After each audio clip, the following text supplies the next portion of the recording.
Hello, welcome, नमस्कार, जय हिंद, जय भारत, वंदे मातरम। एक बार फिर स्वागत आप सभी का हिंदी की एक शानदार वाली, जानदार वाली, धमाकेदार वाली क्लास में। जैसा कि थंबनेल पे आप देख रहे हो, आज हम पढ़ने वाले हैं वाच्य। बड़ा ही इंटरेस्टिंग टॉपिक है, बड़ा ही शानदार टॉपिक है। कई बच्चों को कंफ्यूजन रहता है कि सर कर्तृवाच्य कौन सा होता है, कर्मवाच्य कौन सा होता है और भाववाच्य कौन सा होता है। वन शॉट अपनी क्लास रहने वाली है, एक ही क्लास में अपन कंप्लीट करेंगे। और बात करते हैं कि सर कहाँ कहाँ पर जिस एग्जाम में हिंदी का सेगमेंट पूछा जाता है, चाहे वो सीआरपीएफ हो, बीएसएफ हो, आईटीबीपी हो, चाहे इसका हेड कांस्टेबल हो, चाहे ट्रेडमैन हो, चाहे आपका कोई भी स्टेट गवर्नमेंट का एग्जाम हो या पुलिस का एग्जाम है जहां पर हिंदी पूछी जाती है, उसके लिए बहुत इंपॉर्टेंट क्लास रहने वाली है। एसएसजीडी की मैं बात करूं कि सर वहां पर भी बहुत इंपॉर्टेंट क्लास आपकी रहने वाली है। और ये हमारी क्लासेस का टाइम शेड्यूल है। डेली बेसिस पे आपको सुबह 8 बजे एक रिकॉर्डेड लेक्चर मिलता है, एक रिकॉर्डेड क्लास मिलती है। और हर फ्राइडे को अपनी क्लास, हिंदी की क्लास आपको देखने को मिलती है। और डेली बेसिस पे 4-5 टॉपिक मैंने कवर कर लिए हैं। आगे हम संधि भी पढ़ेंगे, समास भी पढ़ेंगे, उपसर्ग भी पढ़ेंगे, प्रत्यय भी पढ़ेंगे। हिंदी का पूरा सिलेबस हम यहाँ पर कवर करने वाले हैं, ठीक है। और इसी के साथ ये हमारा छोटा सा एक बैच है जहाँ पर 5000 प्लस, ये 4200 प्लस लिखे हुए, लेकिन मान के चलना कि 5000 के लगभग आपको क्वेश्चंस आपको मिलने वाले हैं। एक टेस्ट सीरीज का बैच 11 रुपए का। अगर अभी तक आपने इनरोल नहीं किया है तो इनरोल कर लीजिएगा। किसी भी प्रकार की कोई समस्या आती है, हमारा हेल्पलाइन नंबर है, इस पर आप बात कर लीजिएगा। और ये हमारा यूट्यूब है। आपको पता ही है कि अभी तक आपने अगर सब्सक्राइब नहीं किया है तो सब्सक्राइब कीजिएगा।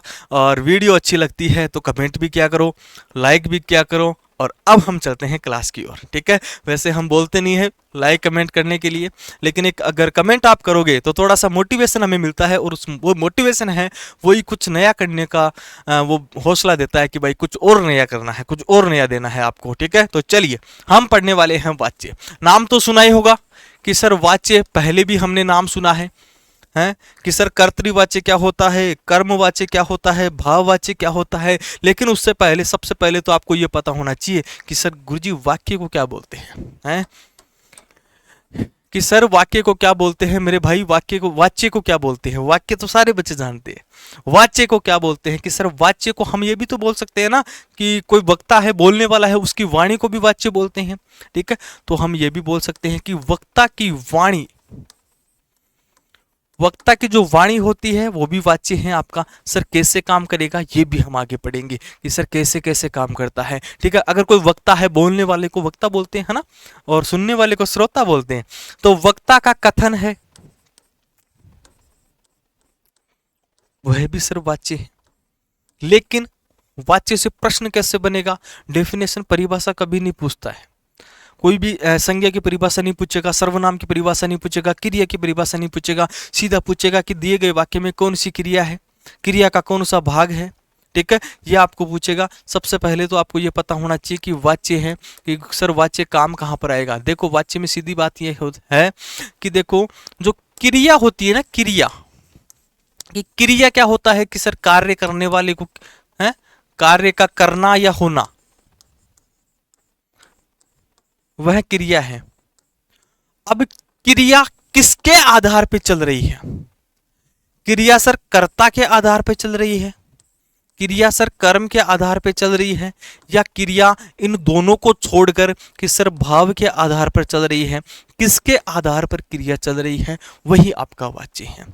जैसे कि सर क्रिया का कैसे पता चलेगा कि ये कर्ता के आधार पे है, या कर्म के आधार पे है, या आपकी भाव के आधार पे है, वो चीज़ अपन पढ़ेंगे। और उसके बाद में हम पढ़ेंगे कि इसके प्रकार कौन कौन से हैं। तो देखिए, जैसे एग्जाम्पल, एक वाक्य में यहाँ पर लिखता हूँ कि जैसे राम है, राम जयपुर जाता है।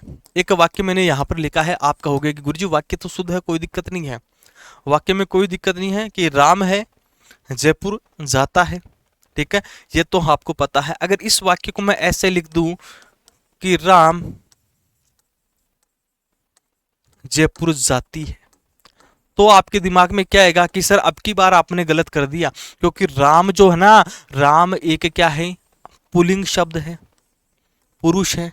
तो सर जाति है क्या है, स्त्रीलिंग है, ठीक है। तो आपकी जो क्रिया है, आपकी जो क्रिया कर्ता के आधार पे नहीं हो रही है। सर जयपुर, जयपुर क्या है कि सर स्थान का नाम है, ऐसे ही अगर यहाँ पर अगर क्रिया स्त्री की है और मैं यहाँ पर कर्ता को स्त्री बना दूं और मैं यहाँ पर लिख दूं कि सीता, तो सर वाक्य में कोई परिवर्तन नहीं होगा, सीता जयपुर जाती है। आपको ये समझ में आ रहा होगा कि यहाँ पर ये क्रिया जो है ये किसके अकॉर्डिंग चल रही है, किसके अनुसार चल रही है, कि सर कर्ता के अनुसार चल रही है। एक तो आपको पहचान ऐसे करना है कि बच्चे बाजार जा रहे हैं, ठीक है। अब बच्चे बाजार जा रहे हैं, मैंने यहां पर लिखा बच्चे बाजार जा रहे हैं, कि सर बच्चे बाजार, अब यहां पर क्रिया क्या आ रही है कि गुरुजी जा रहे हैं। अब ये जा रहे हैं शब्द कैसा है कि सर ये बहुवचन वाला शब्द है, और बहुवचन के साथ कर्ता भी क्या है कि सर बहुवचन आना चाहिए। अब मैं इस वाक्य को ऐसे थोड़ी लिख सकता हूं कि बच्चा बाजार जा रहे हैं, कि बच्चा बाजार जा रहे हैं। सर यहां पर बहुवचन नहीं आएगा, क्यों? क्योंकि बच्चा क्या है, एक वचन है, तो एक वचन के साथ क्रिया भी क्या आएगी, एक वचन आएगी।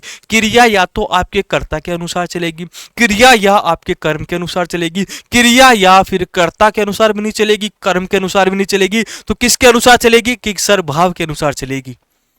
ये तीन ही आपको ध्यान रखने हैं, ठीक है। तो कर्तृवाच्य में आपको क्या पता रखना है कि क्रिया किसके अकॉर्डिंग हो रही है, क्रिया किसके अनुसार हो रही है। बीच बीच में थोड़ा सा इंग्लिश के अगर वर्ड यूज आ रहे हैं, मैं प्रयोग कर रहा हूं तो थोड़ा सा समझ जाइएगा, ठीक है।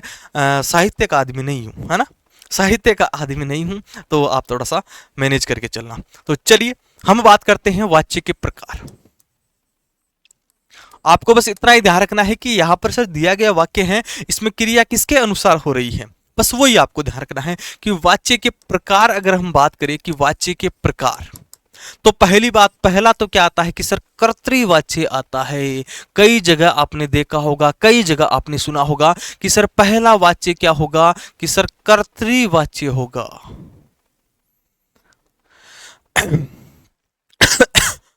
पहला जो वाच्य होगा आपका कि सर कर्तृवाच्य होगा। जैसे आपने थंबनेल पे देखा है ना कि कौन कौन से वाच्य हम पढ़ेंगे, तो वही वाच्य हम यहाँ पे पढ़ेंगे। पहला कर्तृ, दूसरा कर्म और तीसरा भाववाच्य।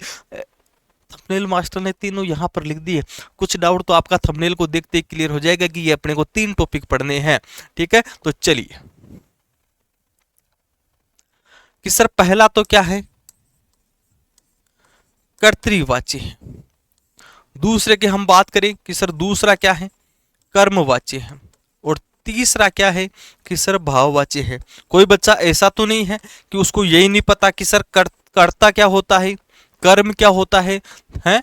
कोई बच्चा ऐसा हो कि सर कर्ता की पहचान हम नहीं कर सकते, तो भाई पीछे की क्लास से उठा के देख लेना।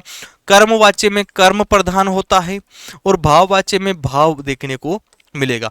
भाववाचक संज्ञा आपने पढ़ी होगी, है भाव, जहां पर भाव उत्पन्न होता है, तो वही भाववाचक संज्ञा यहां पर काम आएगी। कर्म आपको पहचान करना आना चाहिए कि कर्म कहां पर है, कर्ता कौन सा है, और उसके अनुसार अगर क्रिया हो रही है तो आपका वही वाच्य हो जाएगा। कर्ता के अनुसार क्रिया हो रही है तो सर कर्तृवाच्य है, कर्म के अनुसार क्रिया हो रही है तो सर कर्मवाच्य है, भाव के अनुसार अगर क्रिया हो रही है तो सर भाववाच्य है। इतना सा आपको समझना है, बाकी कुछ नहीं है। 30 मिनट का टॉपिक है, 30 मिनट में हम सल्टा देंगे इसको, ठीक है। तो सबसे पहला हम पढ़ते हैं कर्तृवाच्य।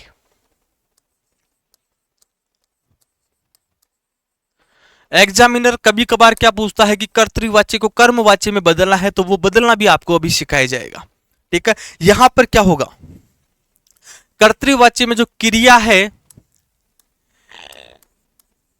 क्रिया कर्ता के लिंग वचन पुरुष के आधार पर बनती है। अगर क्रिया कर्ता के आधार पर चले, क्रिया कर्ता में कौन सा लिंग है, पुल्लिंग है, स्त्रीलिंग है, तो क्रिया भी पुल्लिंग या स्त्रीलिंग होगी। अगर वचन है तो एक वचन है तो एक वचन होगी, बहुवचन है तो बहुवचन होगी, ठीक है। पहली बात तो आपको यह ध्यान रखना है कि क्रिया कर्ता के लिंग वचन पुरुष के आधार पे होगी, और कुछ नहीं ध्यान रखना। अब देखो कई बार क्या होता है कि सर यहां पर देखो अकर्मक भी मिल सकता है, आपको कर्म देखने को मिल सकता है यहां पर कि सर अकर्मक क्रिया भी हो सकती है, और सर सक्रमक क्रिया भी हो सकती है।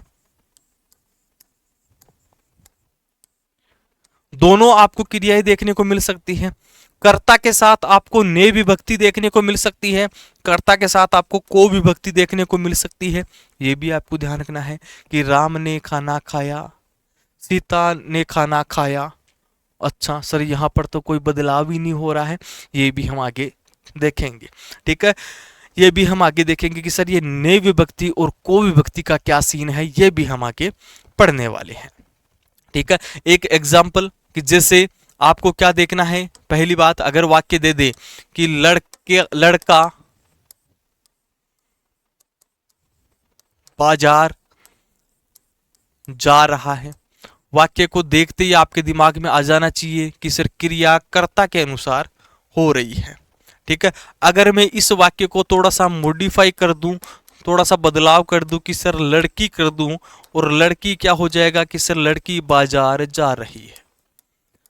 सर क्रिया कर्ता के अनुसार चल रही है। इस वाक्य को मैं थोड़ा सा और मॉडिफाई कर दूं कि लड़के, तो फिर क्या आ जाएगा कि सर बाजार जा रहे हैं, कि सर तीनों क्रियाएं बदल रही हैं।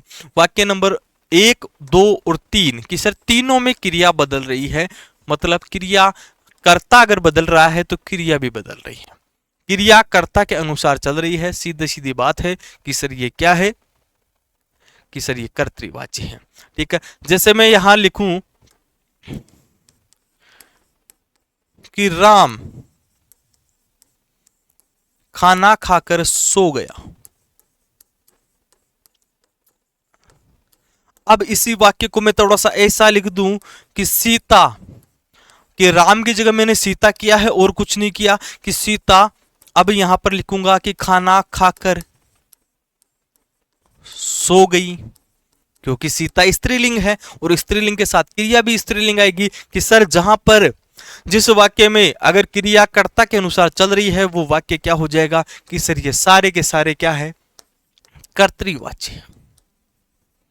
ये सारे के सारे क्या है, कर्तृवाची हैं। कर्तृवाची की आप पहचान कर लोगे क्या, बताओ जरा, है कि कर्तृवाची की आप पहचान कर लोगे क्या?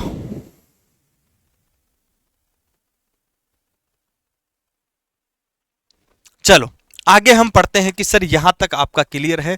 आगे हम देखते हैं, जैसे कई बार क्या होता है,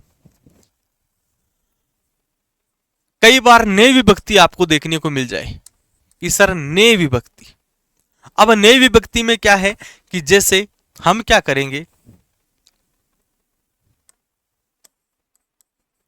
राम ने केला खाया। ठीक है भाई, ने जब आ गया, अब राम की जगह हम सीता करेंगे तो भी यही वाक्य आएगा कि सीता ने केला खाया है, या ऐसा कर दोगे कि सीता ने केला खाई। ऐसा तो नहीं करोगे कि सर सीता ने केला खाई, ऐसा कर सकते हो क्या? नहीं सर, ये अशुद्ध वाक्य है, ये आपका शुद्ध वाक्य है कि सर ने विभक्ति आ गई तो आपको ये ध्यान रखना है कि जो क्रिया है, ठीक है, लेकिन कर्म के साथ कोई विभक्ति नहीं होनी चाहिए उस सिनेरियो में। ठीक है, कर्म के साथ क्रिया बदल रही है, ये हमको पता है कि अगर हम इस वाक्य को ऐसा लिख दें कि राम ने सेब खाई, कि सर यहां पर सेब स्त्रीलिंग है और क्रिया कर्म के अनुसार हो रही है, लेकिन एक बात का ध्यान रखना कि यहां पर विभक्ति जब दी जा रही है, कि ये विभक्ति अगर कर्ता के साथ विभक्ति दी जा रही है तो वो भी आपका कर्तृवाच्य होगा। जैसे सीता,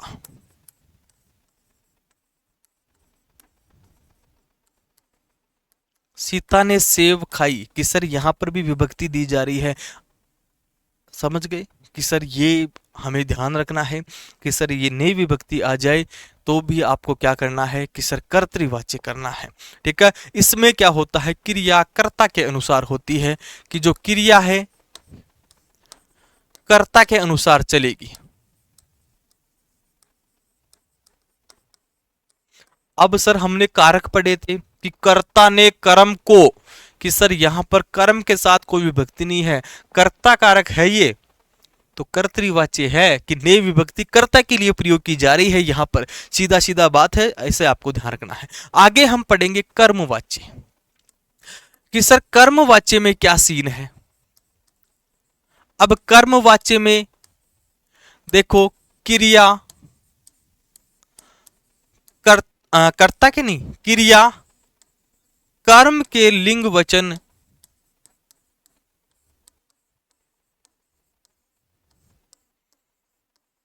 पुरुष के आधार पर होगी। जो क्रिया है कर्म के आधार पर आपको देखने को मिलेगी। अगर कर्म स्त्रीलिंग है तो क्रिया स्त्रीलिंग, अगर कर्म पुल्लिंग है तो क्रिया पुल्लिंग, अगर कर्म एक वचन है तो क्रिया एक वचन, अगर कर्म बहुवचन है तो क्रिया बहुवचन। ये आपको ध्यान रखना है। वो कौन सा हो जाएगा कि सर वो कर्मवाच्य हो जाएगा। कर्मवाच्य में क्या होता है, जैसे राम ने पुस्तक पढ़ी, राम ने पुस्तक पढ़ी कि सर यहां पर राम है। अगर मैं यहां पर सीता कर दूं तो भी सर कोई दिक्कत नहीं आएगी। पुस्तक पढ़ी कि सर ये पढ़ी शब्द जो है, ये पढ़ी जो क्रिया है, ये क्या है, स्त्रीलिंग वाली क्रिया है। क्यों है भाई, यहां पर भी स्त्रीलिंग वाली क्रिया है। क्यों? क्योंकि पुस्तक जो है स्त्रीलिंग है, पुस्तक के साथ स्त्रीलिंग की क्रिया देखने को मिलेगी, क्रिया कर्म के अनुसार यहां पर देखने को मिलेगी।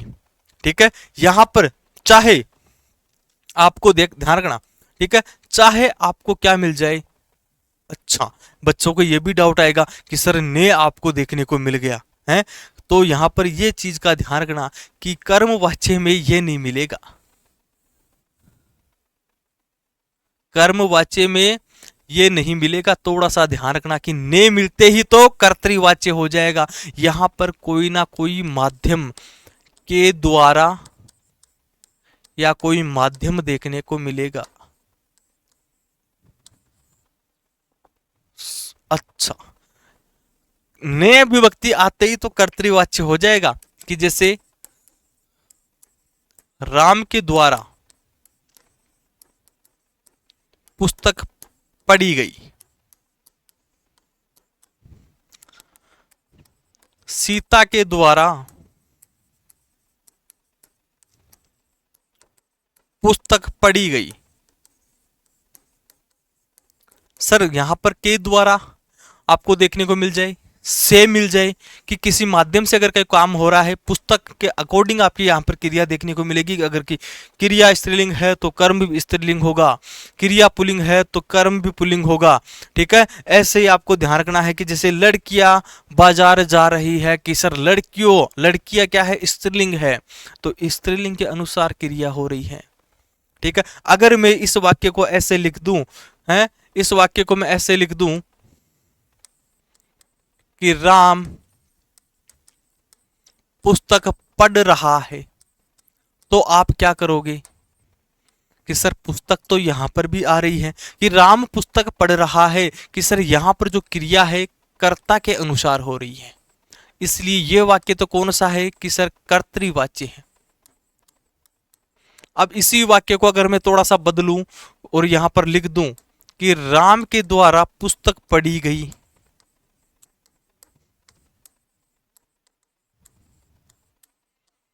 राम के द्वारा पुस्तक पढ़ी गई, इस वाक्य को मैंने ऐसे लिखा। अब यहां पर सर जो क्रिया हो रही है, यहां पर देखो पुस्तक के अनुसार यहां पर क्रिया हुई है, ये वाक्य कौन सा है, ये कर्मवाच्य है।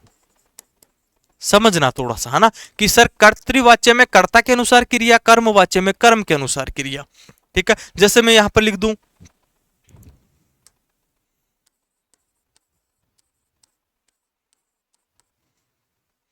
सीता गाना गाएगी,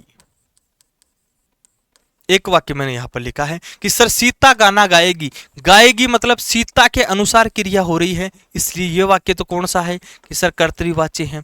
अब इस वाक्य को मैं ऐसे लिख दूं, अब देखो यहां पर अगर मैं बदल देता हूं कि सीता की जगह राम कर दूं, तो यहां पर सर क्रिया बदल जाएगी कि राम गाना गाएगा।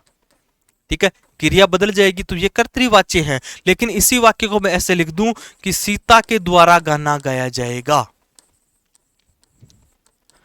सीता के द्वारा गाना गाया जाएगा।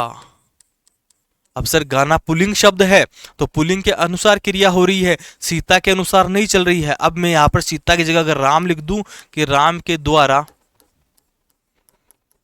गाना गाया जाएगा, कोई बदलाव नहीं हुआ है। क्यों? क्योंकि गाना पुल्लिंग शब्द है। अगर इसी वाक्य को मैं ऐसे लिख दूं कि सीता के द्वारा कहानी सुनाई गई, अब मैं यहां पर गाने की जगह क्या कर दूं, कहानी लिख दूं कि कहानी सुनाई गई। कहानी क्या है? स्त्रीलिंग है मेरे भाई, तो सर सुनाई गई भी क्या होगा? स्त्रीलिंग हो जाएगा। अब फिर चाहे यहां पर राम आ जाए कर्ता में, चाहे सीता आ जाए, आपको डरने की आवश्यकता नहीं है, क्योंकि क्रिया जो है कर्म के अनुसार हो रही है। यहां पर क्रिया कर्ता के अनुसार हो रही है, यहां पर क्रिया कर्म के अनुसार हो रही है, यहां पर क्रिया कर्ता के अनुसार हो रही है। आपको यह ध्यान रखना है, ठीक है। अगर कर्ता के आधार पे बदल रही है, ठीक है, तो कर्तृवाच्य है। अगर कर्म के आधार पे बदल रही है तो वो कर्मवाच्य है। बस इतना सा है और कुछ नहीं है, ठीक है। बस इतना सा आपको ध्यान रखना है। 30 मिनट की क्लास है, 30 मिनट से ज्यादा नहीं होगी। जैसे अगला हम देखते हैं,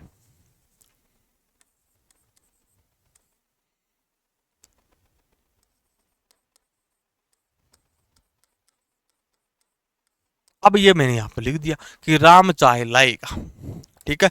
अब ये मत समझना कि सर चाय तो स्त्रीलिंग है, हैं? मैं यहां पर इसको ऐसे भी तो लिख सकता हूं कि सीता चाय लाएगी। तो सर दोनों वाक्य आपने लिखे हैं, दोनों वाक्यों में क्या भेद है कि सर यहां पर कर्ता पुल्लिंग है तो इसलिए ये क्या हो जाएगा?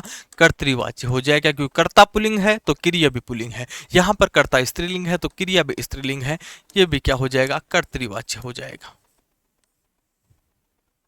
ठीक है।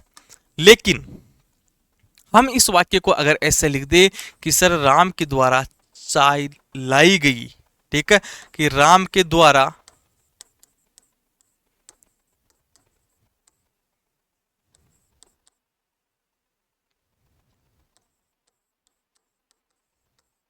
कि सर राम के द्वारा चाय लाई गई, तो सर यहां पर क्या है? पुल्लिंग है, लेकिन यहां पर क्या है? स्त्रीलिंग है। क्यों? क्योंकि सर चाय शब्द क्या है? स्त्री है। अब स्त्री के अनुसार यहां पर क्रिया हो रही है। अब यहां पर चाहे आप राम की जगह सीता कर दो, कोई दिक्कत नहीं है कि सर सीता करोगे तो भी वही बात आएगी, राम करोगे तो भी वही बात आएगी, दिनेश करोगे तो भी वही बात आएगी, मुकेश करोगे तो भी वही बात आएगी। तो ये वाक्य कौन सा है कि ये सर कर्मवाच्य है। क्यों? क्योंकि क्रिया कर्म के अनुसार चल रही है। अगर आपको कोई वाक्य दे दे, कर्तृवाच्य का कोई वाक्य दे दे और आपको कर्मवाच्य बनाना है तो आप बना दोगे, ठीक है, कि यहां पर कर्तृवाच्यता की सीता चाय लाएगी और सीता के द्वारा चाय लाई गई है, बना सकते हो। तो ये बस कर्मवाच्य और कर्तृवाच्य दोनों में इतना ही भेद है। तीसरा अगर हम बात करें, बस आपको तो इतना ध्यान रखना है कि कर्तृवाच्य जो है कर्ता के अनुसार चलेगा और कर्मवाच्य कर्म के अनुसार चलेगा। कर्मवाच्य कर्म के अनुसार क्रिया होगी, कर्तृवाच्य में कर्ता के अनुसार क्रिया होगी। लेकिन अगला जो हम पढ़ेंगे भाववाच्य, बस इसमें क्या है? ना तो क्रिया के अनुसार चलेगी ना कर्ता के अनुसार चलेगी, भाव उत्पन्न होगा, ठीक है, कि या तो न तो क्रिया, यहां पर देखो कि क्रिया न तो कर्ता के अनुसार चलेगी,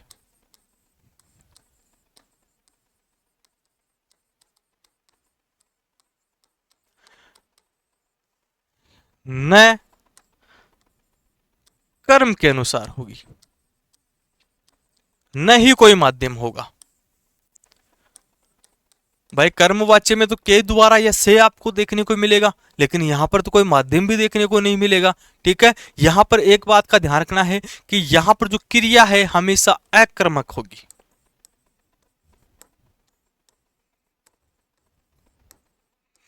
अकर्मक का मतलब आपको समझ में आ जाना चाहिए कि कर्म उपस्थित नहीं होगा। क्रिया है जो अकर्मक होगी, कर्म उपस्थित नहीं होगा वाक्य में। और कर्मवाच्य में तो आपको पता ही है कि कर्म दिया हुआ होगा तो ही आपकी क्रिया बनेगी। कर्तृवाच्य है वो अकर्मक हो सकता है, सकर्मक भी हो सकता है, ठीक है, क्योंकि क्रिया कर्ता के अनुसार चलती है। तो आप कर्म नहीं दोगे तो भी आपका काम हो जाएगा।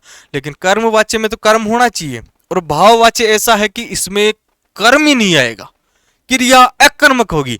ठीक है, ना तो कर्ता के अनुसार बदलेगी ना कर्म के अनुसार बदलेगी, इसमें तो और ही झोल है। ठीक है,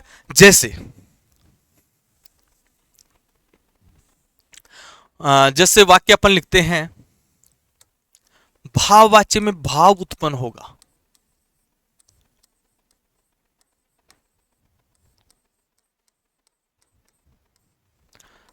जैसे बेटे ने मां को पुकारा।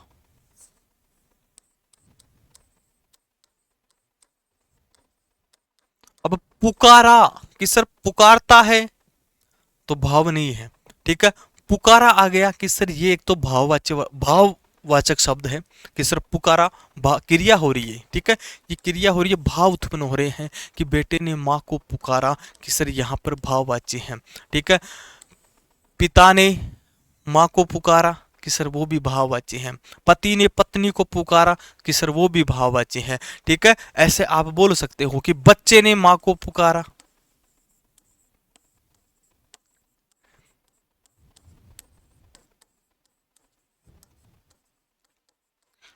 बेटी ने माँ को पुकारा।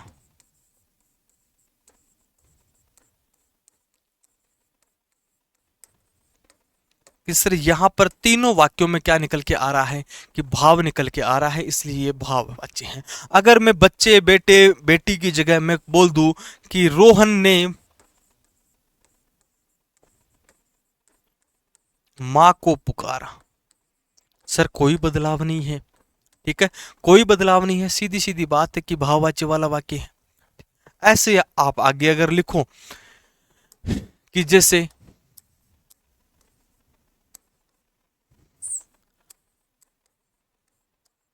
राम ने रावण को मारा।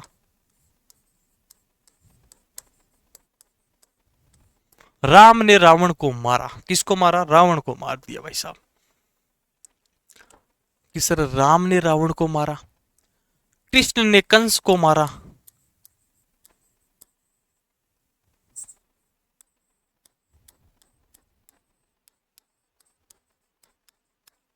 सर ये मारा जो शब्द है भाववाच्य वाला क्रिया है, यहाँ पर मारता है अगर अपन लिख देते हैं तो दूसरा अर्थ हो जाता है। ये क्या है? भाववाच्य वाला शब्द है, ये आपको ध्यान रखना है। यहाँ पर आप कर्ता को चेंज करोगे, कर्म को चेंज करोगे, कोई प्रभाव नहीं पड़ेगा। ठीक है, कुछ भी लिख दो कोई प्रभाव नहीं पड़ेगा। पुकारा, मारा, बेचारा है, बेचारा नहीं होता है। तो ये आपको ध्यान रखना है। ठीक है, भाववाच्य में जैसे आपने कर्तृवाच्य पढ़ा है। ठीक है, कर्तृवाच्य में पढ़ा है कि जैसे कर्तृवाच्य में आप क्या लिखते हो कि राम पुस्तक पढ़ता है। राम पुस्तक पढ़ता है कि सर जो क्रिया हो रही है वो कर्ता के अनुसार हो रही है, इसलिए हम क्या कहेंगे कि सर कर्तृवाच्य बोल देंगे। दूसरा मैं वाक्य लिखता हूं कि राम के द्वारा पुस्तक पढ़ी गई। कि सर क्रिया जो है कर्म के अनुसार हो रही है, तो हम क्या करेंगे, इसको कर्मवाच्य बोल देंगे। ठीक है, अब मैं इसी वाक्य को ऐसे लिख दूं कि राम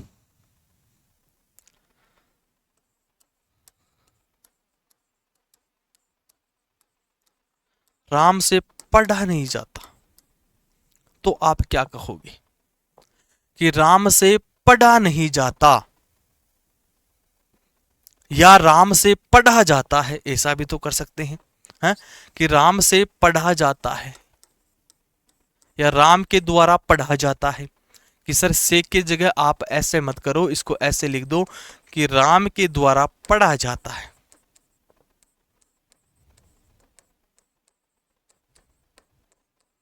अब यहां पर सर कुछ भी बदलाव कर दो, पहली बात तो कर्म नहीं है।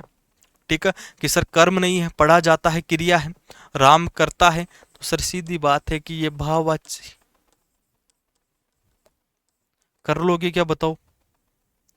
कि सर कर्तृवाच्य में कर्ता होगा, कर्मवाच्य में कर्म होगा और भाववाच्य में भाव होगा।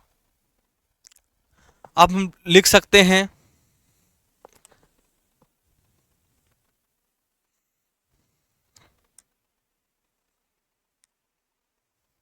एक पेज ले लेते हैं और एक दो एग्जाम्पल मैं आपको और बता देता हूं कि जैसे राम दौड़ता है, कि सर यहां पर देखो कि राम दौड़ता है क्रिया कर्ता के अनुसार हो रही है। मैं यहां पर लिखूंगा कि सीता, तो फिर सर क्रिया बदल जाएगी कि दौड़ती है। दोनों वाच्य कौन से हैं कि सर कर्तृवाच्य है। ठीक है। दूसरा एग्जाम्पल मैं इसी को बदलता हूं कर्मवाच्य में। ठीक है, कर्मवाच्य में बदलता हूं तो क्या बदलूंगा, अच्छा यहां पर कर्म अपन ने नहीं लिखा है यहां पर अपन ने कर्म नहीं लिखा है, तो सर इसको कर्मवाच्य कैसे बनाएंगे, है कि कर्मवाच्य कैसे बनाएंगे, इसको हम भाव बनाते हैं। ठीक है, क्योंकि कर्मवाच्य में कर्म क्या हो सकता है कि राम द्वारा दौड़ा जाता है। एग्जामिनर आपको ऐसे ही देगा, ऐसे नहीं देगा बिना कर्म के उठा के दे देगा। सीता द्वारा दौड़ा जाता है, क्योंकि कर्मवाच्य भाववाच्य में सीधी बात है कि सर अकर्मक क्रिया होगी, यहां पर अकर्मक क्रिया है इसलिए ये क्या है भाववाच्य है। अगर यहां पर कर्म दिया हुआ होता तो सर हम भाववाच्य नहीं बना सकते, क्योंकि भाववाच्य में कर्म दिया हुआ नहीं आएगा। अगर कर्म दिया हुआ रहेगा तो हम भाववाच्य नहीं बना सकते। ठीक है, ये आपको ध्यान रखना है। क्लियर है क्या? तो इस प्रकार से सीधी सीधी बात है कि कर्तृवाच्य कर्म के कर्ता के अनुसार होगा, कि क्रिया कर्ता के अनुसार होगी। कर्मवाच्य में क्रिया कर्म के अनुसार होगी।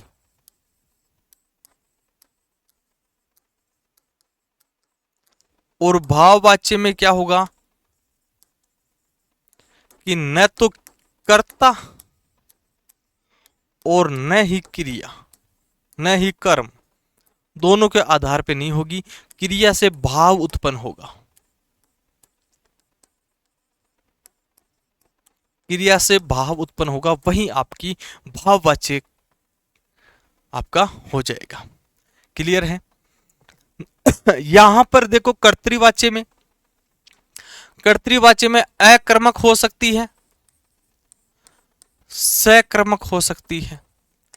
कर्मवाच्य में सकर्मक रहेगी सदा, और इसमें अकर्मक रहेगी कि सर कर्म नहीं दिया हुआ होगा। ठीक है कि एक में अकर्मक सकर्मक दोनों हो सकती है, और एक में क्या रहेगा कि सर एक में सकर्मक की रहेगी, कर्म नहीं होगा, और एक में क्या रहेगा कि सर एक में अकर्मक की रहेगी और कुछ नहीं होगा। तो उम्मीद है एकदम सरल टॉपिक है कि कर्तृवाच्य कर्मवाच्य और भाववाच्य। और भी एग्जाम्पल हैं आपको प्रैक्टिस में, आपको मॉक टेस्ट में मिलेंगे, आप खुद लगाओगे तो आपको और बढ़िया लगेगा कि हाँ हम आसानी से कर सकते हैं। कर्तृवाच्य में कर्ता के अनुसार अगर क्रिया बदलती है तो कर्तृवाच्य है, कर्म के अनुसार अगर क्रिया बदलती है तो कर्मवाच्य है, अगर कर्म दिया हुआ नहीं है और क्रिया कर्ता के अनुसार नहीं चल रही है तो वो भाववाच्य है। सीधा कंक्लूजन बस इतना ही है। अगर मैं आके शुरुआत में आपको ये बता देता, ठीक है, कि भाई साहब 3 वाच्य अपन पढ़ेंगे, कर्तृवाच्य में क्रिया कर्ता के अनुसार चलेगी, कर्मवाच्य में क्रिया कर्म के अनुसार चलेगी, भाववाच्य में क्रिया कर्म के अनुसार भी नहीं चलेगी, कर्ता के अनुसार भी नहीं चलेगी। एक बात कि वहां पर कर्म उपस्थित नहीं होगा, वो अकर्मक क्रिया होगी, और अकर्मक क्रिया में कर्म उपस्थित नहीं होता है और क्रिया में कोई बदलाव नहीं होता है। चाहे आप कर्ता को आगे पीछे कहीं भी घुमा दो, क्रिया में कोई बदलाव नहीं होता है। तो आज का टॉपिक अपना इतना सा ही था, लगभग 30 मिनट में अपन ने खत्म कर दिया है। आगे और नया टॉपिक हम कनेक्ट करेंगे, आगे जैसे वर्ण पढ़ेंगे, और वर्ण के बाद हम संधि पढ़ेंगे, समास पढ़ेंगे, उपसर्ग और प्रत्यय, बहुत ही शॉर्ट ट्रिक में अपन पढ़ने वाले हैं। ठीक है, तो आज के लिए हम इतना ही रखेंगे। और ये हमारी क्लासेस का टाइम शेड्यूल है, डेली हर फ्राइडे को आपको 8 बजे क्लास मिलती है यूट्यूब पे, एकदम free of cost recorded class होती है। बाकी सारी क्लासेस का टाइम शेड्यूल आपके सामने है। और ये हमारा मॉक टेस्ट है, जैसे हमने संज्ञा पढ़ी, संज्ञा का मॉक टेस्ट आपको मिल गया, सर्वनाम पढ़े, सर्वनाम का मिल गया, क्रिया हमने पढ़ी, विशेषण हमने पढ़े, सभी का मॉक टेस्ट आपको प्रॉपर मिल रहा है। कारक का भी मॉक टेस्ट आपको मिल जाएगा और इसके अलावा वाच्य का मॉक टेस्ट भी आपको मिल जाएगा। छोटा सा है, ठीक है, समझ लेना कि चाय नहीं पियेंगे और चाय के जगह हम मॉक टेस्ट दे लेंगे। छोटा सा आपका नॉर्मल प्राइस है। ये करके इससे आपको कॉन्फिडेंस आएगा कि हाँ हमने जो पढ़ा है उसका हम मॉक लगा रहे हैं, हमको समझ में आ रहा है कि नहीं आ रहा है। 25 प्रश्न आपके मॉक टेस्ट में रहते हैं लगभग, ठीक है, कभी कभी 20 भी आपको मिल जाते हैं। ये हमारे हेल्पलाइन नंबर है। किसी भी प्रकार की कोई भी समस्या आती है, किसी टीचर की समझ में नहीं आ रही है, कोई भी दिक्कत आ रही है कि सर इस प्रश्न में मुझे डाउट है, ठीक है, कि सर ये थोड़ा सा आप अच्छे से एक्सप्लेन करके बताइए, तो आप इस नंबर पे कॉल कर सकते हो। फैकल्टी से आपकी बात हो जाएगी, आप वहां पर बता सकते हो कि गुरुजी इसमें प्रॉब्लम आ रही है, कि बड़े भाई इसमें प्रॉब्लम आ रही है, सब आपके भाई जैसे हैं, तो आप आसानी से इसका सॉर्ट आउट कर सकते हो। तो आज के लिए हम इतना ही रखेंगे, मिलेंगे एक और क्लास में, तब तक के लिए जय हिंद। कमेंट करना, आप बहुत बच्चे कंजूसी कर जाते हो, है ना, लाइक और कमेंट आपका प्रॉपर होना चाहिए, इससे मोटिवेशन मिलता है। मैं बार बार आपको कहता हूँ कि एकदम फ्री क्लास आपको दी जा रही है, तो कमेंट में तो क्या ही जा रहा है, ठीक है, तो कमेंट आपको जरूर करना है। आज के लिए इतना ही, मिलेंगे नेक्स्ट क्लास में, तब तक के लिए जय हिंद और जय भारत।